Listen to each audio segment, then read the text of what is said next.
Hello everyone, welcome back. This is episode 3 of the show. I'm Devan. This isn't quite Max. He isn't here this week. However, we do have a lot of guests, so let's get straight into it. Bridget, John, welcome to the show. Thanks for having us. Yeah, we're going to be talking all things programming today, and you are our first strand up, the documentary strand. But before we get into that, as Bridget already knows from being here last week, we like to ease everyone into it. Bridget, has your top 4 changed since last week? Top 4 films of all time. Are you going to give us the same top 4? Yeah, it'll have to be the same. I don't think I've watched a film since last week. That's fair enough. One that would make it into my top 4. Okay. That might change when we got Oscar on. If it was the Oscar we'd have this week, it could change. John, top 4 films all time. Top 4 all time. That's a difficult one. Probably things that are part of my life and growing up. 2001: A Space Odyssey was a formative influence. It was the first time we'd really seen amazing special effects. It was a bit trippy, and it was an amazing theme. Jaws.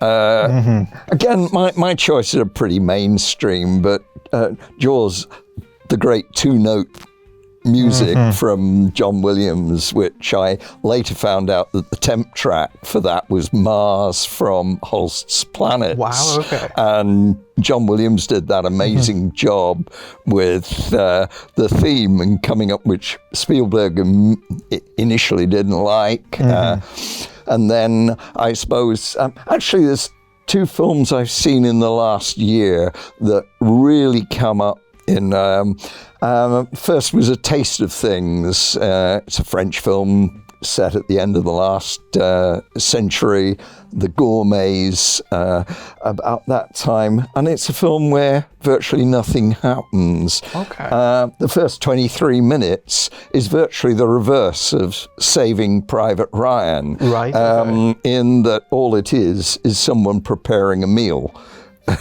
Wow. And it's in real time. Yeah. And it's amazing. And the other one I like was another film that nothing much happens, and that was Perfect Days last year. Perfect Days is a great film. Basically the same thing happens every day. It's about a Japanese toilet cleaner, and he gets up every morning, puts a cassette in his car and plays the cassette, and they're all themes about sunshine. They're all the start of a day, but the story slowly evolves, and there's so much we don't see. There's so much backstory you just make up for yourself. And I suppose that's a really solid top 4. You just came in and went, Great Jaws, I'm keeping it mainstream, and then the second 2, perfect. Great. Okay, so the documentary strand itself. Yeah. What did you guys think of programming? What was the experience of that like? Well, I was going to say really fun, but documentary has kind of been a very heavy subject matter with the films, hasn't it? So it was really enjoyable, and like the actual programming was really interesting. But yeah, a lot of it was quite difficult sometimes because the films were like obviously very sometimes emotional or dealing with a lot of traumatic things and stuff. But I feel like we had a really good diverse range of films. we did. I mean, the actual people that submitted, I mean, we had some amazing documentaries. It was really hard to come to a final decision. And I think we worked very well together as a team. Yeah, with Leo as well. I think we sort of had fairly shared values, and I think we were looking for things that were a little different. We weren't looking for ordinary bog standard documentary. Looking, and we had the advantage that with these submissions from all over the world, that we had so much choice and so many different ideas that we were able to ultimately come up with something that had a bit of a theme, but they said something different to your bog standard documentary. Yeah, because even when we were picking the top, like however many for the runtime that would fit in for the festival, like we still kind of had a idea of how they would work in conjunction with each other, didn't we? Yeah, we were like, oh, we see a theme, and we were like, oh, maybe this shorter one could be a little break in between the two longer ones and stuff. So it was good to have that already, like going into it. It's always quite nice to have that kind of theme that can run through a strand as well. I know that can be particularly difficult for things like fiction and for experimental, where there's so many kind of abstract things that you can include. What was it like for the theme for you guys? What did it end up being for this year, do you think?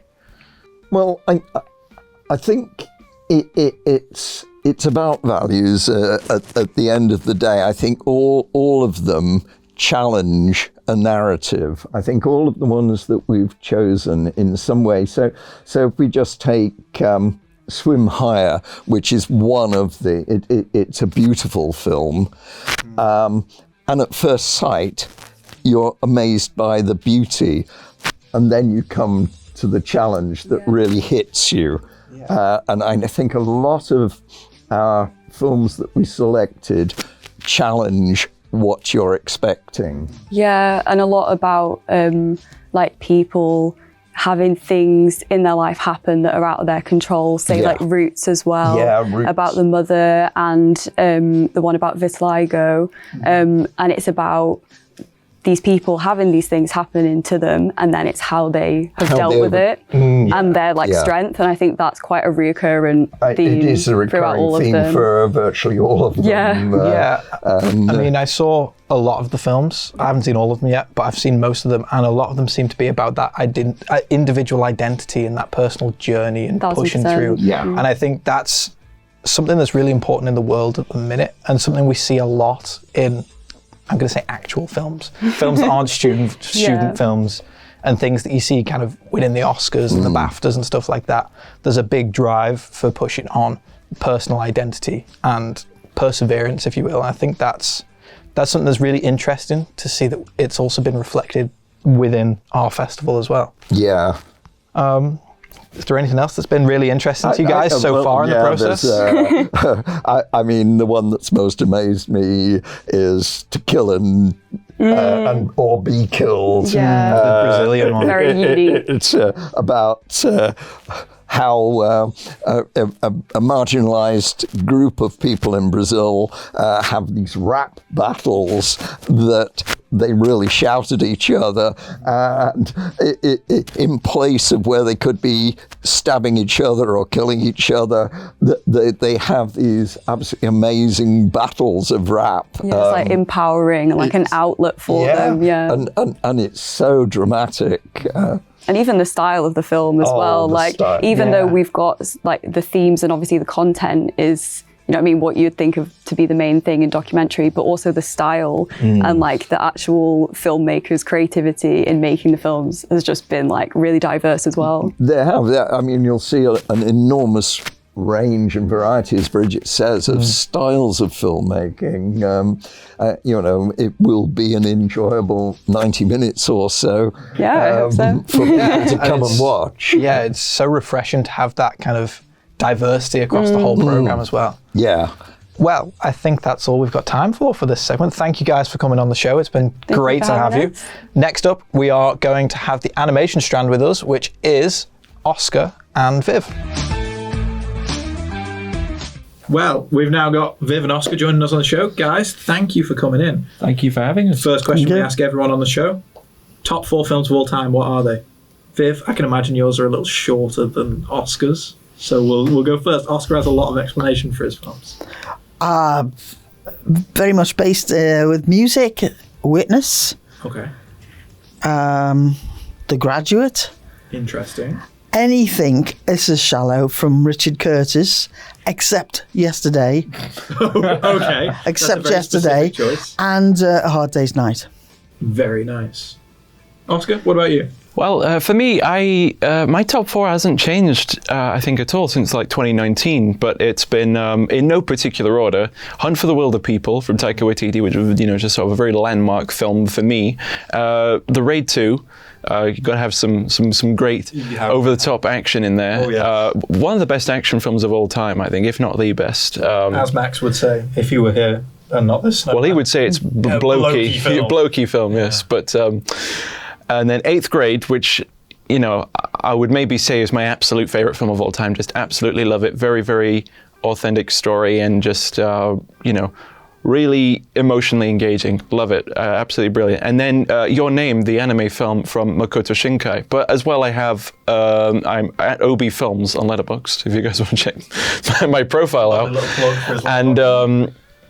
And I have a longer list of favorite films called Beyond the Top 4, which features Thoroughbreds, Brigsby Bear, Solar Part 1, and so on. Of other films that I really like and maybe will go into the top 4 one day. But ones that didn't quite make the cut. They didn't quite make the cut, but I still love them, yeah. I like that you've got a list for the list. I do, yeah. So, guys, in terms of the actual festival itself, the animation strand, what did you guys think of it? What was the experience like programming that? Completely new to me. Never done anything like this before. And yeah, it was good. Good, time consuming. Oh yeah, there's a lot. To do it justice, you have to spend a lot of time thinking about it. But yeah, it was great fun. I'm full of admiration for the contenders. Yeah, we have a very good list. We have a very good lineup coming your way soon, and it was there were some very good films in there. I chose to be on the animation strand because those were the films that sort of I gravitated the most towards in the initial selections.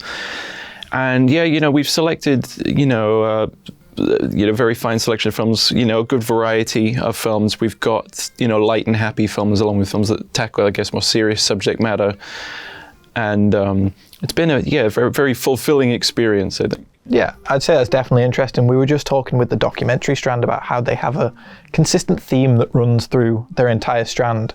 But with animation, I guess you can be a little bit more free with it. You can take the audience on a bit more of a roller coaster, because often the animations are a little bit shorter, so you can get more into your program, and then you can take them on a bit more of a journey with the themes you choose.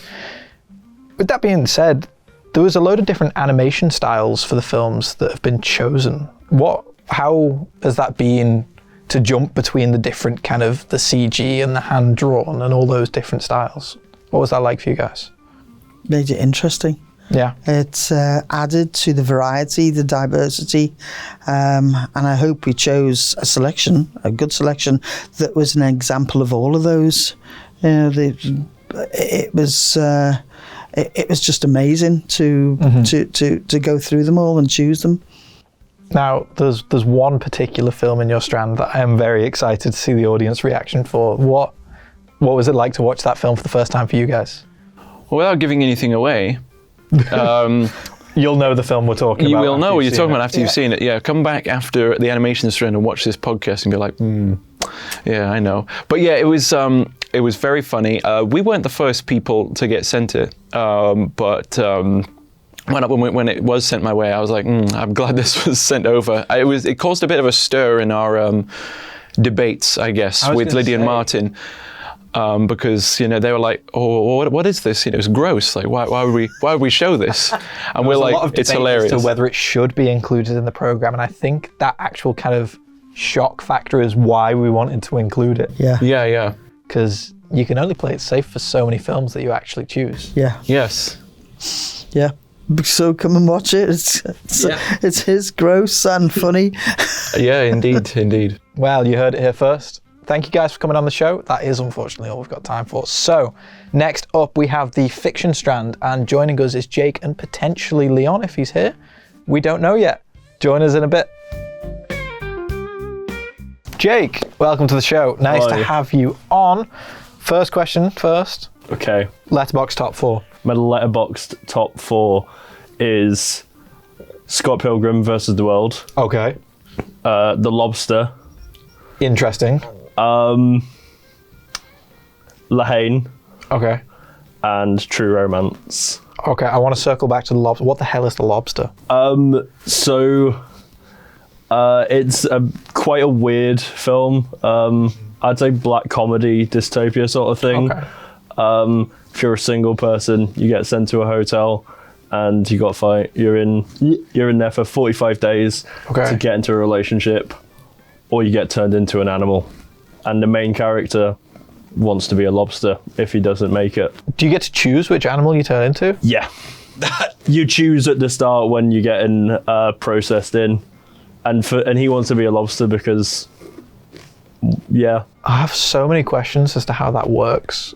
I mean, it's never really shown how it's done, but it's like there's a scene where they go into a room and they just shut the door, just hear narration about what happens. Doesn't go into detail, but you're like, something shady is going on in here, and that's absolutely crazy. It is. So, in terms of the festival, you were part of the fiction strand. Yes. That's obviously we all did the preliminary where we watched everything and then filtered it down to strands. You ended up on fiction. Yes. Why? How? What was the thought process behind that? So I did my undergrad in drama and creative writing, and I think I've always been quite involved in a story, and I like obviously films of all the different strands have a different story to tell, but I quite like fiction because it's something that the director or the team have thought, hey, this is a good idea, and I think it would be an interesting piece. And I think this year definitely there's a strong variety in all of the strands, but I think the fiction strand has a lot of interesting stories to tell with very interesting characters throughout. So would you say there's not really a set theme that runs through the strand then? Because with documentary, we were saying how there's a like a theme of perseverance and personal identity that runs through everything. I think with the fiction strand, it's very much human connection, and because we have one which is a waiter, which and it's him being him having to deal with the customers, and then who he feels he can be in his dreams almost, and then there's a lot more grounded ones. There's a couple about relationships which are really beautiful, and I think it's all about being that kind a person and interconnectivity. Yeah, I like that. Okay. I was expecting you to say there wasn't really a theme, and that's because it's fiction. There's such a diverse range of stories you can pick from. But it's good to have a theme that runs through these things. How did you find actually like programming and selecting the strand? Because I know with fiction, the maximum runtime we could have for submissions was 20 minutes long. Yeah. So a lot of the fictions tended to be a lot longer. How was that in terms of the workload and the process? Well, I think it was pretty hard, obviously, to find good quality and stuff of enough of a runtime that would, really develop the story and the characters. And I think we did it pretty well. I think some of them, they just didn't feel tonally right. Like some of them didn't really bring enough to the table, and it didn't really feel like we could justify having this in the festival. But others, there was We Have Homeland, which is a really nice one we got, is probably the longest one out of the fiction strand, but it's a really beautiful story, and it keeps developing, and really when it gets to the end point, it's very earned, to say the least. There's a lot of, because we do get a lot of submissions, it's really difficult to kind of cherry pick the ones that you want to be in the festival. So would you say it was more to do with the theming and the specifics that what we were looking for this year rather than the actual quality of the films themselves? I think partially, but I think we realized the theme after we chose what films we liked. And for me, when it was the early stages of programming, if it was, I remember one where the casting was completely out of whack, and I was like, I have no believability in anything going on here. Absolutely not. But I think as it progresses, you do kind of realize what links to which, and the connections and the little threads that just weave throughout. But definitely came after we chose what our films were. We didn't have, let's do one about human connection. This one does it, so does this one. It was like, I like these films. Why? Okay. How can we connect them? That's really cool. Well, thank you very much for coming on the show. Thank you for Next up, having me. we have the experimental strand joining us to close the episode. So please welcome Harry and Alex to the show. Alex, Harry, welcome to the show. Thank you for coming on. Of course. It's a pleasure to have you guys. The experimental strand. It's a shame we haven't got Adam Hicks and we'd have all of us together. All four boys. Yeah, the only person feeling left out would be Max, but he's also not here, so it doesn't count. Yeah. Anyways, first question I ask everyone, Letterboxd top 4, what are they? Or just your top 4 films of all time? I've heard you do this on the other episodes, and I've been thinking really deep into it. On my notes, I've got 150 films for anyone who's like the uncultured few. So it's really hard for me to pick out on them. So you can't pick 4 out of 150? It kind of is. The biggest cop-out I've ever heard. But I was thinking of it then. In no particular order. There Will Be Blood, Nightcrawler, Zodiac, okay, and Apocalypto. Interesting. That's a solid 4. Okay. To be fair, I agree with him. Like, anytime you ask this question, I've seen you ask it, it fills me with so much anxiety of like trying to figure it out. And I think I've got 4, and I'll probably get bollocked for these. Okay. So, The Last Jedi. Yeah. Whoa. Yeah. That is a big claim. Yeah. Okay. Dune Part 2. Okay, that's a little more understandable. Glass Onion. That's another questionable one. And then Top Gun Maverick. Very normie, very mainstream, but you know. That's such a so-called filmmaker over here. You know what I mean? Jeez. Wow. That's where the money's made. Oh, all right, yeah. Yeah, straight for Hollywood, straight for blockbusters. I don't care about your artistic films. I care about what makes money. Yeah. Who cares about indie films? Yeah. Who needs them? They only won the Oscars. Exactly. Yeah. That's fine. So the experimental strand, right? Ooh. That was, the films tended to be pretty weird in there. It was weird, right? Yeah, it was. Well, I said to you like a few times because I forgot to put my name down for which strand I wanted to do. Yeah. And then like I kind of got thrown into the experimental one because I wanted to do fiction originally. And I was like, experimental, I have no experience with experimental whatsoever. So it was like something new to me. And I feel like it's so hard to kind of dissect that sort of specific strand of filmmaking because it's so like, it can be open to interpretation. It's not exactly... It's not like a set thing. You're not getting spoon-fed. Yeah. It's not like fiction where there's a narrative, you follow it and it's done. I think that was a main thing with like trying to pick what films we liked, is it's like you're fitting it into a definition of a strand which isn't really defined. Exactly. Yeah. Because I feel like, at least I feel like the films that we did pick kind of fit more of like a deeper meaning of what experimental filmmaking is, rather than just like a base level of we're just going to make it a bit strange. Yeah. Do you know what I mean? Outside of like the occasional Chris Nolan film, I can't really say I've seen any experimental films. I mean, I don't know, maybe Jodorowsky, Holy Mountain. I watched that one. I'd say Everything Everywhere All at Once is quite an experimental film as well. I haven't seen that. No, I'm not going to lie. I just quoted it, neither have I.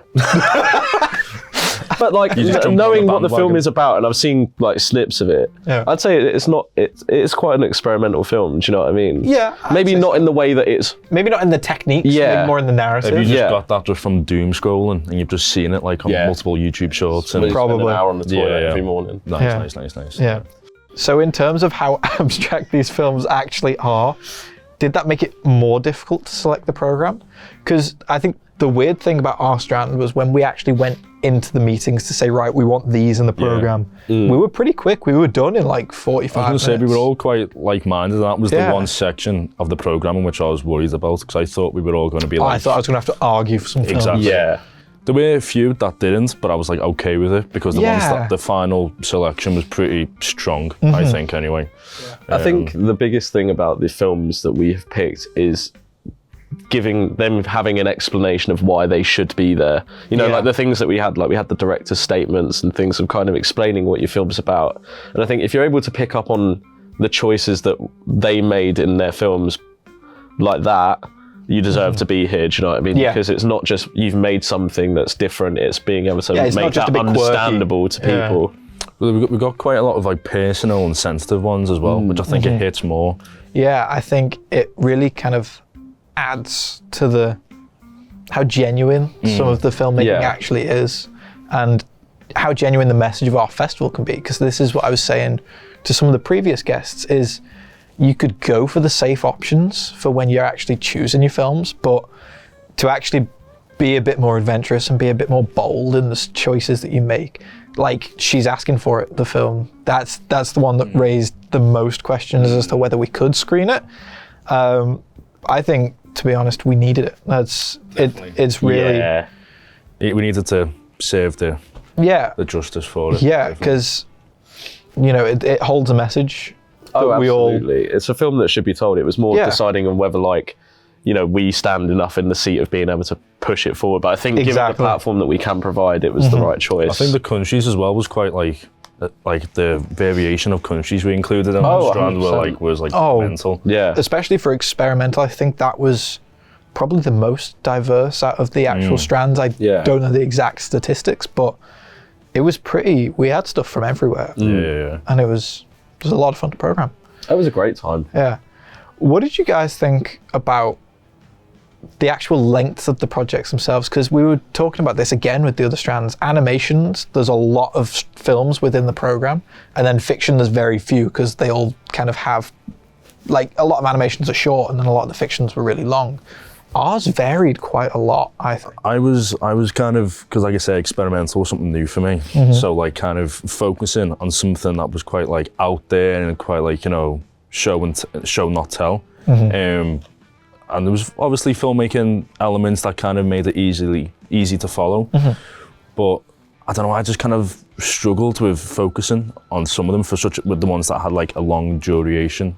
You know what I mean? Obviously I watched all of them, but I don't know, it kind of, because they were quite, I don't know, wacky, I guess. I don't know what abstract. Abstract. I think that's the wacky's more of an absurd adjective, but it's fine. We saved it. It's more of an experimental adjective. True. We'll roll with that. But yeah, I don't know. I kind of was in and out of watching some of the selections, but I was quite glad with, you say, the final. Yeah. Selection. I think. Did you guys enjoy the experience? Absolutely. Yeah. I'll do it again, but definitely for money. I don't think I could watch 250 films for free. Yeah. I was just going to say, I found that, I think with the varied length of the projects, it was more for the longer ones, you could tell they were experimenting more with, not just with the technique of how it's made, but experimenting in the way that they're telling their story over a longer period of time. And I feel like the shorter ones were more focused on being as abstract as possible in you've only got so long in your film for what you want to make. And I think that's where finding a nice balance of screening them and fitting them into our format was, What did you think? I loved it. The first choice I put down was experimental, but I think that was purely because I had some films from the initial selections where I was like, these need to make it into the festival. And I need to be judging that strand so that I can make sure they get into the festival. Yeah, and did they? I'm rooting for experimental. You'll know strands. soon. Yeah. Right. Thank you guys very much for coming on the show. It's been great to having us. Yeah. That is all we've got time for this week, but the trailers are out this week. I know there was a trailer out last week. However, we've got strands coming out. We've got information about the strands and experimental. All the Woo. Sorry. Big up experimental. Max can't defend his animation because he's not here. That's his own fault. Hopefully he will have grown back his leg by next week. Yeah, hopefully he heals a bit. But please do keep an eye out on social medias for all the trailers and the information and everything to come about the festival. See you guys next week.